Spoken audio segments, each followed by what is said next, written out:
Tory's MPs pulling Liz Truss's leg, pushing progress on NI protocol while Article 16 still intact.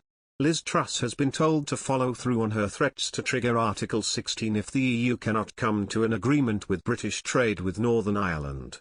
On Saturday, the Foreign Secretary vowed to trigger Article 16 if the EU does not cooperate ahead of crunch talks with her Brussels counterpart Maroš Šefčovič.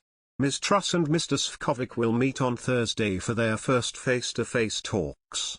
Triggering Article 16 of the Northern Ireland Protocol would allow one side to unilaterally suspend the rules of the treaty. Now, Conservative MP John Redwood has praised Ms Truss' threat. He has accused the EU of constantly breaking and distorting the Northern Ireland Protocol. The MP for Wokingham tweeted, "Glad Liz Truss is trying to force a sensible agreement on GB trade with Northern Ireland. The best answer is simply for the UK to take control of all internal UK trade and let it flow, as the original agreement implied. The EU constantly breaks and distorts the protocol. The Northern Ireland Protocol, agreed in the Brexit deal, is designed to avoid customs checks along the Irish border. It means goods, including medicines, can flow freely between the Republic of Ireland and Northern Ireland. However, goods arriving from the rest of the UK are subject to control to ensure they comply with EU standards. Due to a grace period, controls have not yet been imposed on the movement of products. The grace period was expected to expire in January, but the UK government has indefinitely extended it. Former Brexit Minister Lord Frost and Mr Šefčovič met on several occasions in a bid to resolve teething issues with the protocol.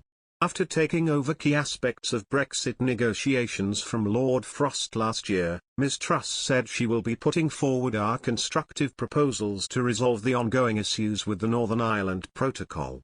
Ms Truss promised she would not sign up to anything that will not benefit the people of Northern Ireland. In an online article, titled "I will trigger Article 16 if the EU does not cooperate," Ms Truss wrote, "I am prepared to work night and day to negotiate a solution. But let me be clear, I will not sign up to anything which sees the people of Northern Ireland unable to benefit from the same decisions on taxation and spending as the rest of the UK, or which still sees goods moving within our own country being subject to checks. My priority is to protect peace and stability in Northern Ireland.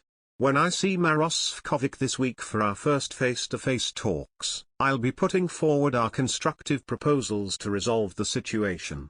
The current issues are myriad and manifest," she argued, citing issues such as bureaucracy on sending parcels between Northern Ireland and Britain and problems procuring kosher food. "I want a negotiated solution, but if we have to use legitimate provisions including Article 16, I am willing to do that. This safeguard clause was explicitly designed, and agreed to by all sides, to ease acute problems because of the sensitivity of the issues at play. The EU has already invoked this article to introduce a hard border for vaccine exports and, even in the act of withdrawing it, insisted on its right to do so again in the future. Last week, Šefčovič warned that the foundation of the entire deal brokered between the UK and the EU would be jeopardized if Truss took the drastic step. This is a very distracting element in the discussions. You try to achieve something together and, bam, there's the threat of Article 16 again, he told German newspaper Der Spiegel. It touches on the fundamentals of our relationship. The Northern Ireland Protocol was the most complicated part of the Brexit negotiations, and it is the foundation of the entire deal. Without the protocol, the whole system will collapse. We must prevent that at any cost. Prime Minister Boris Johnson has said he will invoke Article 16 of the protocol if a deal is not struck with Brussels. Despite the UK reportedly softening its stance, Downing Street has insisted the option to invoke Article 16 remained on the table.